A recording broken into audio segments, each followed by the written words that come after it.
on, Wes. Let's go. Working on it. Process. Follow the process, right. Probably the first and most important thing is I'd like to wish everyone a happy Thanksgiving and appreciate that all that you do for Tennessee football and our great fan base. So thank you and happy Thanksgiving. And with that, I'll let you guys start off. You're all at a loss for words this morning. So first, just how much has Kirkland improved over the course of the season since he first got here? And also, this is each year you've been here now, you've had a freshman really kind of making a huge contribution on defense with Sutton, Burnett, and now Kirkland. How critical has it been to have those freshmen deliver the way they have each of your years here? It's been very important, and it's been very well needed as we continue to grow our defense and grow our football program. In terms of the overall development of Darren, it's been a process, game in and game out, every practice. And the rewarding thing is you could see him getting better each and every practice, each and every game. The game has slowed down for him. He's done a much better job with his eye discipline, limiting his mental errors. And as we all know, he's a very gifted and talented football player. He can play sideline to sideline.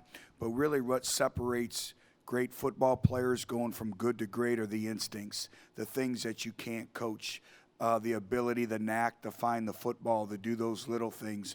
And Darren does those things. Now it's the overall discipline. It's understanding the scheme. It's lining up, making the calls for us. And that's very difficult for a true freshman. And if you all recall, he did not have spring football. He was injured.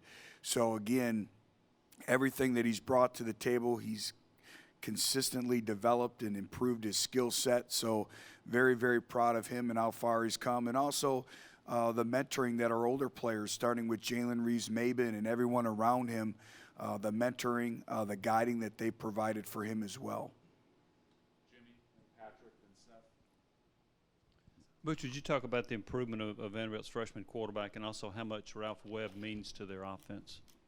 Well, I said it on Monday, and the more video you watch, the more video evidence you have. Ralph Webb is one of the best running backs we have in our conference, and I know he means everything to them offensively. He gets the ball north and south. He can jump cut on a dime.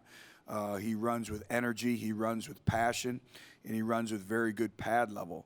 So he's done a really good job that way, and it's going to take, us, getting everyone to the football and tackling him, because he can break arm tackles and he can score at any point on the field. Shermer continues to grow and develop. They do some good things with him in terms of West Coast pass concepts and rhythm and timing in the throw game. We understand they're going to challenge us deep. They're going to have some big explosive plays. The thing for us is we have to stay focused. We have to have great eye discipline. And, that's going to be a challenge, and we can't come out of coverage. But you can see him getting better as well each and every game.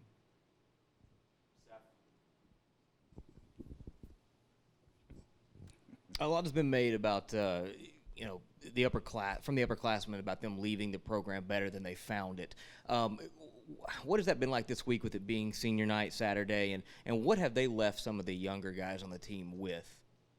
Well, first of all, they've left behind a great example of resolve, resiliency, sticking to a commitment, sudden change. You look at all what they've experienced over the course of time in their Tennessee football careers. They've seen many come and go before them, but just the stick it out, but also to have that leadership role and to take pride in really being a Vol for life. And all of these individuals that will be recognized Saturday, they're Vol for lives, and they've meant so much to us, our football program. And we always talk about everything, again, is how you leave a program. Do you leave a program better because you are a part of that? Were you a part of the building process? You're either part of the problem or you're part of the solution. And they've been part of the solution. And, the other thing is a work ethic, a capacity for work. We have a number of offensive linemen, and it started with Kyler Kerbison. We're now in between offensive series. He turns and he sprints. So he goes from the end of the play turns and sprints to the sideline, touches it, and sprints back to get extra conditioning. And all of a sudden, when the younger players start to see the older players doing that, you know, they want to do it as well, and it permeates throughout the course of your football team, and that's what they've been able to do for us in terms of, you know, emotion and all that. You can never be emotionally hijacked, and these players haven't been. It's been focus on the things that we need to do to win the football game. They haven't really gone back down memory lane. That's for February. That's for March. That's for down the road. But focus on the task at hand, because the one thing you can't ever get back is time. And every time we go out on the practice field, every time that we're together as a football team is very critical. Patrick and Dustin and Brent and Danny. Butch, kind of a two-part question. What's the team's schedule for tomorrow with the holiday? And secondly, what is your go-to Thanksgiving dinner dish? What's your favorite? First of all, our schedule. We will practice in the morning, and so we'll have a team breakfast mid-morning, and then do our typical Thursday. And so in terms of a rhythm or a routine, that won't be interrupted. That won't change. We'll get done a little bit earlier so our players can get together. We'll have I have some family coming in from out of town, and we'll have some players over to our house, and a lot of our players are going to their teammates' houses. Some may venture home if they're within a proximity that we allow, but really like to keep them here, stay focused, watch football, and have a lot to be thankful and grateful for. In terms of the go-to dish, I'm kind of a traditionalist, but instead of turkey, I'll go with the ham, the honey-baked ham. That's kind of a specialty, the corn, the stuffing, the potatoes, the carrots, and you can't forget the warm, hot rolls that come out of the oven. So kind of a traditionalist, but, you know, again, it's a time to reflect, and we have so much to be thankful and grateful for. And really the resiliency and resolve that this football team has shown, and the growing of this football team and the growing of this football program, I'm very indebted to all those individuals along the way. Dustin, Brent, Danny, Austin, and then one more. Marquez North will be a game-time decision. So he'll be a game-time decision. Jawan Jennings will practice today. We're going to practice in Neyland Stadium today. We'll also have senior tackle today. So it's a very special day for us. But we anticipate, again, everyone being available. We'll know a little bit more on Marquez game time, and I'll know a little bit more after practice with Jawan. But he's going to practice today. Believe it or not, I wasn't going to ask about injuries. That's since you easier brought said it up, now. Okay. But since you brought it up, what is Jawan's injury? You haven't mentioned that yet. Yeah, it's been a thigh, just taking a helmet there, and he's done a great job in terms of getting it back. And as we all know, he's as competitive as anyone we have in our football program, so I'll know a little bit more later today. He went through summer practice yesterday, but he'll go through the entire practice today. Now the question I was going to ask, I wanted to ask about Kyler.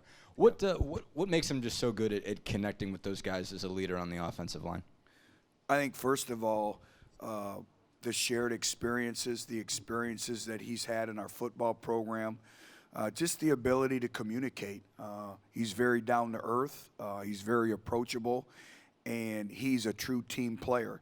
He wants everyone to do well. He wants Tennessee football to do well.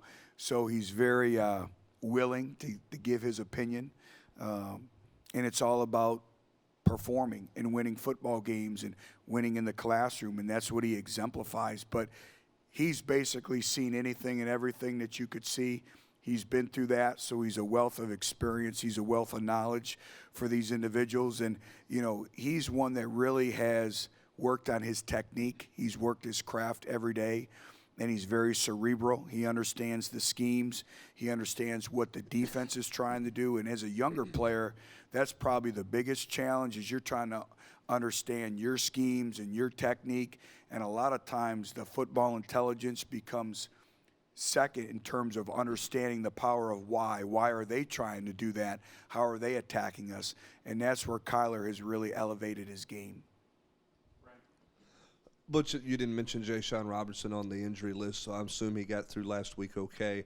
What did it mean to have him back? What does he give you guys up front, even though you've had a great year running the football without him for most part of the season? Experience. He's played a lot of football games for us.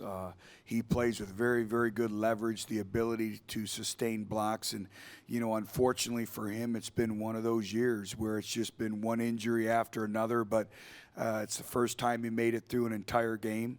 And he has practiced this week. So it's been great to have him back. And I know our players have welcomed him back as well, and it's been great. But, again, the entire offensive line, all the individuals that have played or are going to play, they've all contributed to the recent success of running the football and protecting the quarterback.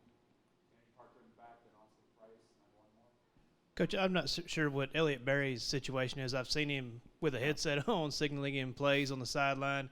I see Travaris Salisbury doing the same thing. I see Devon Swafford helping out at practice.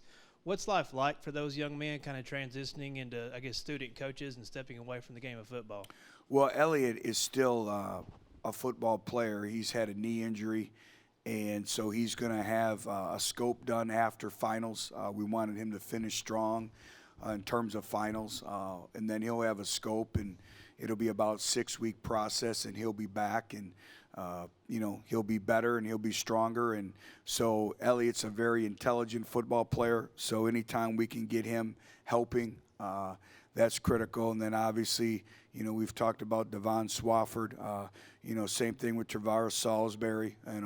Those two individuals, their careers were interrupted with injuries. Very unfortunate, but they've still made a mark in our program, and they still have helped develop our football program.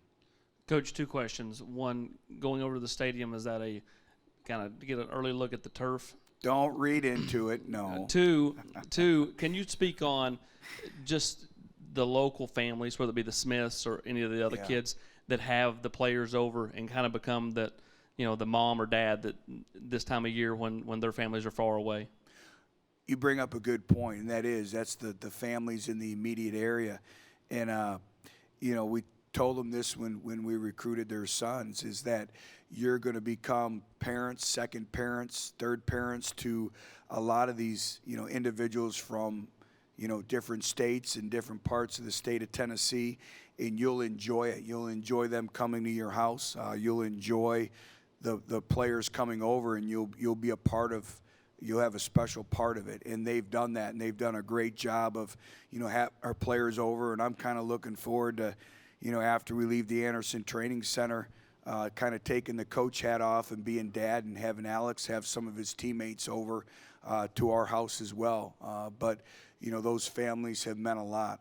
In terms of getting into the stadium, it's senior hit day. Very fitting that we would do it in Neyland Stadium. Just, trying to, again, it's very special to play in that great arena, that historic venue, and just, be able to get in there and be able to compete and practice. Is that the first time you play in Neyland for the senior hit day? No, we've held senior day in there the last couple years. Thank you, everybody.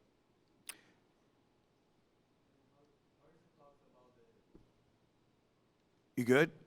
You like the Knicks? All right. Who's the best player on the Knicks?